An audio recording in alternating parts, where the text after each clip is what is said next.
राज्यातील मंत्र्यांचा खांदेपालट होण्याची शक्यता आहे। राज्यात राजकीय आरोपांच्या सध्या फैरी देखील झडतात आणि या पार्श्वभूमीवर खांदेपालट होण्याची शक्यता आहे। राजीनाम्याच्या ऐवजी खांदेपालट करून जनतेचा रोष कमी करण्याचा प्रयत्न होऊ शकतो।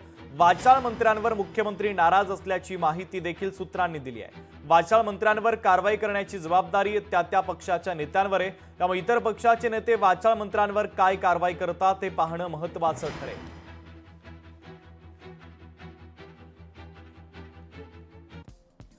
तर कारवाई केली नाही तर कोडगेपणा तयार होईल,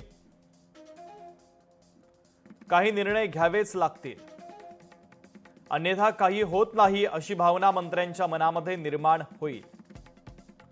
वाचाळ आणि जनतेमध्ये प्रतिमा मलिन असलेल्या मंत्र्यांवर कारवाई होण्याची शक्यता आहे। दिल्ली दौऱ्यानंतर आता मुख्यमंत्री देवेंद्र फडणवीस ऍक्शन मोडमध्ये आल्याचं देखील दिसतंय।